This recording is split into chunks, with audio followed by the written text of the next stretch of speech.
दोस्तों, वेस्ट बंगाल में मजलिस-ए-इत्तेहादुल मुस्लिमीन ने पंचायत चुनाव के लिए अपने उम्मीदवारों को चुनाव के मैदान में उतार दिए। बता दें आपको कि बंगाल में पंचायत चुनाव हो रहे हैं और इसको लेकर के BJP, Congress, NCP, BJP, Congress या सीपीआई, सीपीएमएल या फिर यूं कहे कि टीएमसी, सारी पार्टियां अपने उम्मीदवारों को चुनाव के मैदान में उतारी है। क्योंकि बंगाल में लोकसभा चुनाव से पहले बहुत बड़ा चुनाव यह माना जा रहा है पंचायत चुनाव, जिसमें मजलिस-ए-इत्तेहादुल मुस्लिमीन ने किशनगंज से सटे जो इलाका है उत्तर दिनाजपुर जिसे कहा जाता है, उसमें अपने कुछ उम्मीदवारों को चुनाव के मैदान में उतारी है। और यह मुस्लिम बामूल्य इलाका है। जिस तरीके से आपको पता है कि किशनगंज या यूं कहे कि सीमांचल जिस तरीके से मुस्लिम आबादी वाला क्षेत्र है, उसी तरीके से उत्तर दिनाजपुर जो है वो भी मुस्लिम बामूल्य जिला माना जाता है।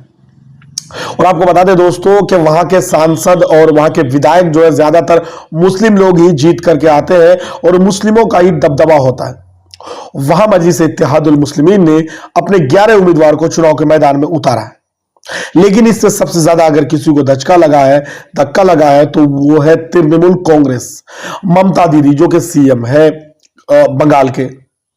मुस्लिम वोट जो है 30 से 32% जो मुस्लिम वोट है लगातार उनकी 2011 से लगातार जो है तृणमूल कांग्रेस के पाले में जाते रही है और तृणमूल कांग्रेस को मुस्लिम वोट मिलता रहा है। ऐसे में मजलिस-ए-इत्तेहादुल मुस्लिमीन जब विधानसभा चुनाव लड़ी थी तो वहां सरकार बनाने की बात आई थी कि बीजेपी को आने नहीं देना है सत्ता में, यहां से तृणमूल कांग्रेस को ही सत्ता में लाना है, क्योंकि इससे पहले सीपीआईएमएल का और कांग्रेस का आईएसएफ का बड़ा गठबंधन हुआ था। उसके बावजूद भी वो लोग सीट जीतने में कामयाब नहीं हो पाए थे,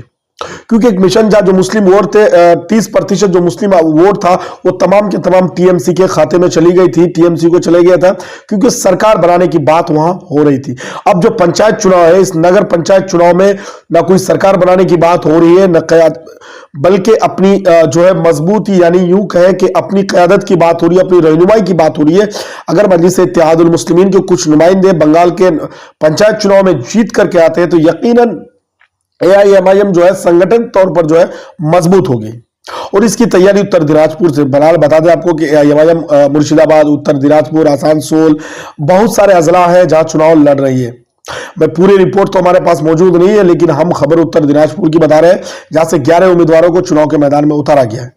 अब देखने वाली बात यह होती है क्या मजलिस-ए-इत्तेहादुल मुस्लिमीन के ज्यादा से ज्यादा उम्मीदवार चुनाव जीत करके आ पाते हैं या नहीं आ पाते हैं, क्योंकि बड़ा प्रश्न होगा और मजलिस-ए-इत्तेहादुल मुस्लिमीन के लिए बहुत बड़ा जो है मुश्किल की भी घड़ी होगी, क्योंकि विधानसभा चुनाव में एआईएमआईएम को कोई खासा कामयाबी नहीं मिली थी, जिसके नतीजे में लोगों का विश्वास कितना बन पाएगा एआईएमआईएम के ऊपर कहना मुश्किल है। आपको पता होगा कि उत्तर प्रदेश के पंचायत चुनाव में मजलिस-ए-इत्तेहादुल मुस्लिमीन के फायर ब्रांड नेता वारिस पठान भी चुनाव प्रचार में गए, इम्तियाज जलील भी और खुद असदुद्दीन ओवैसी साहब आए थे। लेकिन बंगाल में जो पंचायत चुनाव है तो क्या बिहार की प्रदेश कमेटी या बिहार के जो जिम्मेदारान है वो बंगाल पंचायत चुनाव में चुनाव प्रचार के लिए जाएंगे या नहीं, ये बड़ा प्रश्न है। अगर जाएंगे तो सटे जो उत्तर दिनाजपुर है यहां बड़ा नफा हो सकता है, मजलिस-ए-इत्तेहादुल मुस्लिमीन को बड़ी कामयाबी हासिल हो सकती है अगर मजलिस-ए-इत्तेहादुल मुस्लिमीन के जो प्रदेश के अध्यक्ष अख्तर इमान साहब है या जो प्रदेश के दीगर नेतागण है वो लोग अगर पहुंचते, क्योंकि भाषाई की बात की जाए तो वो लोग भी सुरजापुरी भाषा, उत्तर दिनाजपुर में सुरजापुरी बोली जाती है और किशनगंज और सीमांचल में तो दोनों एतबार से मजलिस-ए-इत्तेहादुल मुस्लिमीन के सटीक होगा कि एआईएमआईएम के जो है उम्मीदवार चुनाव के मैदान में है, तो ये जो कॉम्बिनेशन है सुरजापुरी का एक दूसरे के हामी होने का, इसका बड़ा नफा हो सकता है। दोस्तों फिलहाल इस पर आपकी क्या राय है, कमेंट बॉक्स में जाकर के इस बारे में कमेंट करके हमें जरूर जानकारी दीजिए। मिलेंगे अपडेट के साथ, जब तक आप देखते रहिए खबरें।